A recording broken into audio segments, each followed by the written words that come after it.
खत्ते में जो बिगड़ गए अचानक हालात किसी और कई एक तो पहले बिगड़े हुए थे, गजा में जो जारियत हो रही है, सऊदी अरेबिया तो और सऊदी अरेबिया यूएई और ये सारे मुल्क तो उसको बहुत ज़्यादा उसमें अभी भी कोशिश कर रहे हैं। अभी मैं बात कर रहा हूँ ना आपसे इस वक्त, तो फतह और हमास दोनों के डेलीगेशन कायरा में मौजूद हैं और कोशिश हो रही है कि वही मैंने आपसे बात की थी कि ये 20 जनवरी से पहले पहले सीज़ फायर चाहिए, ये लिंडसे ग्राम कह के गए हैं और नेतन्याहू भी आगे पीछे दाएं बाएं वो, लेकिन वो मैं अभी उस इशू पे आता हूँ। तो ये जो है ये मुलाकात, लेकिन खत्ते में एक नया फड्डा पड़ गया और नया फड्डा जो है वो पड़ा है शाम के अंदर। अच्छा, शाम जो है ये ज़हन में रखें कि सर जंग के दौरान शाम जो है वो सीरिया जो है वो उसका टिल्ट हमेशा सोवियत यूनियन की तरफ रहा है, हाफिजुल असद और सर टिल्ट। और सीरिया जो है वो उसकी एक दौर में पाकिस्तान के साथ भी ताल्लुकात उसके अच्छे नहीं रहे, पाकिस्तान के ताल्लुकात भी अच्छे नहीं रहे क्योंकि जो हाफिजुल असद हैं वो भुट्टो साहब के बहुत करीब थे, भुट्टो साहब के बहुत करीब थे। और उसके बाद जब ये सारा हुआ सिलसिला, ज़िया-उल हक साहब से हाफिजुल असद साहब ने कई दफ़ा गुजारिश की तो ज़िया-उल हक साहब नहीं माने। ज़ाहिर है कि उस वक्त जो भी हालात थे, कई अरब ममालिक की तरफ से बात हुई थी, लेकिन ज़िया-उल हक साहब ने बहरहाल भुट्टो साहब को फांसी देना मुनासिब समझा। तो हाफिजुल असद साहब फिर सीरिया चले गए थे, जो मुर्तज़ा भुट्टो और शाहनवाज भुट्टो। तो ये सारा सोवियत यूनियन, अफ़गानिस्तान, यहाँ पर जो कम्युनिस्ट ब्लॉक था उसने फिर जो है वो टूवर्ड्स ये जो ग्रुप था जिसमें यानी पाकिस्तान में भी जो लोग थे वो जो कम्युनिस्ट साइड पे थे वो उस तरफ, तो सीरिया उसमें आगे आगे था। तो मैं ये बता रहा हूँ कि सीरिया में अचानक जो है वो वहाँ पर वो हरकतुल हयातुश शाम जो है वो फाल हुई। अच्छा, ये ज़हन में रखें कि वो ये सुन्नी ग्रुप्स हैं, लेकिन इन सुन्नी ग्रुप्स ने, और इसमें नुसरा भी है, एक ग्रुप नुसरा भी है जो कि अलकायदा के साथ रही है। दाइश के बहुत ज़्यादा लोग इसमें शामिल नहीं हुए, लेकिन बहरहाल सुन्नी मिलिटेंट्स एक्सट्रीमिस्ट जो होते हैं ना, तो वो इसमें शामिल हुए, दाइश में शामिल नहीं हुई। इन्होंने जनाब वो बशार उल असद का तख्ता उलटने के बाद वो तो सीरियन फ्री आर्मी और ये सारा खड़ा हुआ था, उस वक्त बहुत से मुल्कों ने सपोर्ट किया था बशार उल असद को। मैंने तो इस प्रोग्राम में पहले बात की कि मैं एक दफ़ा एक खलीजी रियासत में बैठा हुआ था, तो वहाँ एक साहब एंटर हुए, उनके पीछे पीछे बहुत सारी सिक्योरिटी। मैंने कहा ये कौन है भाई, एक होटल में मैंने कहा ये कौन आदमी है, उन्होंने कहा ये सीरिया का प्रेसिडेंट है। मैंने कहा यार वहाँ बशार उल असद नहीं होगा, नहीं ये अभी अगले हफ्ते ही होगा। खैर वो पता नहीं किधर गया, दबड़दूज हो गया, उसको वो कोई बशार उल असद का दोस्त बुला के कहीं उसको खाना छाना खिलाया जा रहा था। बहरहाल ये ख़त्म हो गया वहाँ पे, ये जो तलखियाँ थी ख़त्म हुई। सबसे खूबसूरत अगर कोई मामला पिछले चंद सालों में मैंने एज अ पाकिस्तानी देखा है ना इस रीजन में, जहाँ ये बदकिस्मती के साथ गज़ा में जाहिरियत हो रही है और लेबनन में और ये सारा, लेकिन अगर कोई खूबसूरत वाक़या देखा है ना, अरब स्प्रिंग का नाकाम होना, उसके बाद तुर्की और मिस्र के ताल्लुकात बेहतर होना, खलीजी रियासतों के आपस में ताल्लुकात बेहतर होना, कतर के, बाकी रियासतों के, और ईरान और सऊदी अरब के ताल्लुकात बेहतर होना, ये एक इतनी खुशाइन बात है।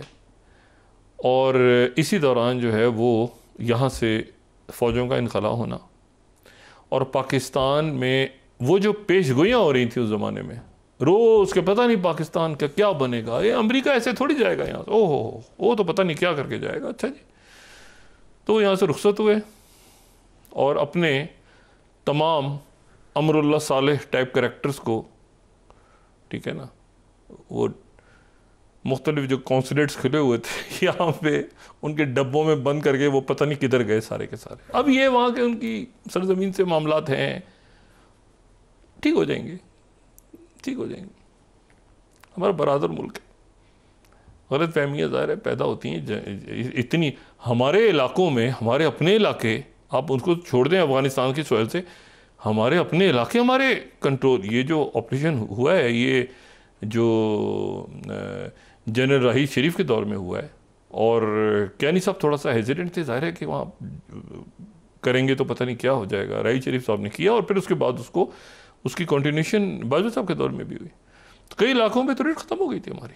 फिर जो किया है हमने दहशतगर्दी के खिलाफ, हार्ड कोर टेररिज्म ख़त्म हो गई। एनीवे, तो ये ठीक हो जाएगा। तो मैं आपको बात करूँ सीरिया में क्या हुआ। तो सीरिया में ये हुआ कि वो बशार अल असद को तो खुदाफिज कह दिया था सब ने। बशार अल असद की हमायत में आ गया 2015 में रशिया, और रशिया ने आके जो है उसके बाद फिर वो दुनिया तब्दील होनी शुरू हुई तेज़ी के साथ, और रशिया ने बशार अल असद को बचा लिया। बशार अल असद बच गए। फिर gradually with passage of time Bashar al Assad जो है उनकी फिर अरब लीग में भी वापस आ गए, फिर सऊदी अरेबिया के साथ भी, फिर यूएई के साथ भी, फिर इधर भी, फिर उधर भी। अब ये जो प्रॉक्सी उठी है, अब इस प्रॉक्सी के पीछे कौन है ये हर एक को पता है, लेकिन वो अब सामने तो कोई बात नहीं करेगा। लेकिन मसला ये है कि दो रहनुमाओं की मुलाकात की पूरी कोशिश हुई कि वो मिले आपस में, मिले भी साइड लाइन्स पे, लेकिन बशार अल असद को जाना चाहिए था टर्की, और ज़ाती तौर पे मुलाकात तैयब उर्दुगान से करनी चाहिए थी। प्रेसिडेंट उर्दुगान ने उनको दावत भी दी थी और कहा भी था कि मसाइल को हल करें, क्योंकि आपकी सरजमीन से ये जो पीके के दहशतगर्द हैं ये हमारे यहाँ अटैक करते हैं और बड़ी दहशतगर्दी होती है। बहरहाल अब जो होना सा हुआ, ये जनाब अंदर घुस गए, ये दाखिल हो गए, और ये इदलिब और ये और उधर जनाब जो अचानक आपको पता ना कहीं लड्डू फूटने शुरू हो जाते हैं। ऐसे कोई वाक़यात हो ना, मुस्लिम मुल्क आपस में लड़ पड़े तो कई जगहों पे लड्डू फूटने शुरू हो जाते हैं। देखो ये फिर लड़ाई शुरू हो गई है, फिर मार कुटाई, अब सर काटेंगे एक दूसरे का, ये करेंगे वो। अच्छा, इस पूरी सूरत हाल में ये हुआ कि जो एक तो इसके दरमियान जो है हशद शाबी एक अलायंस हुआ था, जो इराक में एक अलायंस हुआ था। बहुत सारी उसमें तंजीमें शामिल हो गई थी, और उसमें मेरा ख्याल से 60-65 तंजीमें शामिल उसमें हैं।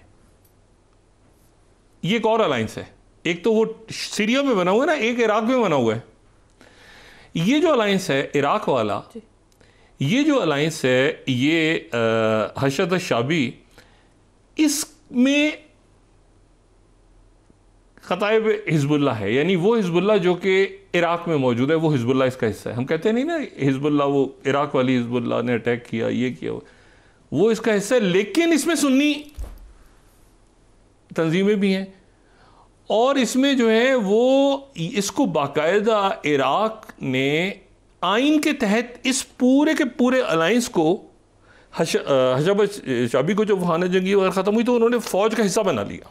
तो इसकी ब्रिगेड्स हैं, मतलब 2-3 ब्रिगेड्स ऐसी हैं जहाँ पे हिजबुल्लाह है, 2-3 ब्रिगेड्स ऐसी हैं जहाँ पे 4-5 हैं जो सुन्नी हैं, 4-5 ऐसे जो बिल्कुल, ये सारे रिपोर्ट करते हैं इराक के प्राइम मिनिस्टर को। अब उसकी 2-4 ब्रिगेड जो हैं जो कि बशार अल असद को सपोर्ट करती रही हैं, वो दाखिल हो गई जनाब सीरिया के अंदर कि इनकी हम फेंटी मारेंगे, सामने से दूसरी जो भी मलेशिया के पीछे जो भी है हम फेंटी मारेंगे दोबारा। वहाँ मलेशिया के टकराव होगा तो खाना जंगी फिर मामला। तो बड़ी ज़बरदस्त मूव ये हुई कि जो ईरान के वज़ीर ख़ारिजा हैं वो पहले तो पहुँचे दमास्कस, उन्होंने मुलाकात की बशार अल असद से। अब ज़ाहिर है बशार अल असद के हामी, तो ईरान ने बड़ा सपोर्ट किया ना, ईरान और रशिया ने तो सपोर्ट किया बशार अल असद, तभी तो बचे। लेकिन फिर दोस्ती हो गई सबकी, और फिर उसके बाद वो टर्की पहुँचे, और ज़बरदस्त उनके जो वज़ीर ख़ारिजा हैं टर्की के, उनसे मुलाकात की। यानी वज़ीर ख़ारिजा ईरान के पहले दमास्कस गए, दमास्कस से टर्की गए, और टर्की ने ये कहा कि हम यहाँ पे स्टेबिलिटी चाहते हैं सीरिया में। और इसी दौरान एक और काम हुआ, वो जो दरमियान में पीकेके थी, यानी वो जो कुर्द लोग थे जो वहाँ दहशत, वो वहाँ से भाग गए, वो भाग गए। ये जब रशिया ने बॉम्बिंग शुरू की ना, तो ताकि शायद ये दोबारा से कहीं आपस में कुछ होगा, उधर यरूशलेम में, तल अवीव में कहीं लड्डू वड्डू खाने शुरू कर दिए थे लोगों ने कि ये आपस में। तो ये हुआ कि वो पीकेके वाले भाग गए बीच में से। वो जो मलेशियाज आई, उन्होंने कहा 1 मिनट, ये पीकेके तो भाग गई, तो पीकेके भाग गई तो टर्की का इशू भी ख़त्म हो गया। साथ ही ये ध्यान में रहे कि 2023 में एक शख्सियत की मुलाकात हुई थी शी जिनपिंग के साथ, और Xi Jinping premier Xi Jinping के साथ जब मुलाकात हुई थी तो कॉम्प्रिहेंसिव नहीं, लेकिन जो सेकंड है यानी स्ट्रेटेजिक पार्टनरशिप सीरिया और चाइना के दरमियान साइन हो गई थी। चाइना और सीरिया के दरमियान प्रीमियर शी जिनपिंग और बशर अल असद की मीटिंग के दरमियान। और ये जो यहाँ पर मैं ये एग्जैक्ट उसके वर्ड्स कोट कर रहा हूं कि ये स्ट्रेटेजिक पार्टनरशिप थी। आज चाइना का स्टेटमेंट आ गया, चाइना का स्टेटमेंट आ गया। रशिया को इधर इंगेज करने की कोशिश हो रही थी ना, चाइना का स्टेटमेंट आ गया कि ये जो नॉर्थ ईस्ट में इशू है जो खड़ा हो रहा है, हम मुकम्मल तौर पे फ्रेंडली माहौल चाहते हैं, स्टेबिलिटी चाहते हैं, डिस्टेबलाइज करने की कोशिश जो हो रही है वो कामयाब नहीं होगी। शाम को चाइना का स्टेटमेंट आया। ये ध्यान में रखें कि चाइना जो है वो रशिया के साथ है इस वक्त, और ये छोटे मोटे इधर उधर जो फितने फसाद हो रहे हैं कहीं, तो चाइना और रशिया अपने उस पूरे सिलसिले में जहाँ पर कहीं गड़बड़ की सूरत हाल होती है, कोशिश ये हो रही थी कि उधर से जो है वो एक मुल्क कुछ उधर चले जाएँ, कुछ उधर चले। उधर ईरान के सदर ने अमीर कतर से बात की, अमीर कतर बरतानिया जा रहे हैं, शायद बहुत ज़बरदस्त उनका भी ताल्लुक हो रहा है। अच्छा, ये जब हुआ तो अमीर कतर से बात की ईरान के सदर ने भी। ईरान के सदर ने कल जो है वो तो बशर अल असद बात कर चुके यूएई के प्रेसिडेंट से, तो मुल्कों ने आपस में ये मामला तय किए। तो ईरान के जो सदर हैं उन्होंने अमीर कतर से बात की, उधर से चाइना का स्टेटमेंट आ गया कि हम तो स्टेबिलिटी चाहते हैं और ये डिस्टेबल। उधर से ईरान के जो वजीर खारजा हैं वो टर्की पहुंच गए, टर्की ने कहा हम भी स्टेबिलिटी चाहते हैं। वो पीकेके वाले दौड़े, उन्होंने कहा एक मिनट ठहर दो, ये हटो बचो, वो पहाड़ वहाड़ छोड़ के भाग गए। इधर से ये हिजबुल्लाह की 2-3 ब्रिगेड्स दाखिल हो गए। इन्होंने कहा अच्छा ये जो भी मलेशिया है इसकी पेंटी लगाते हैं।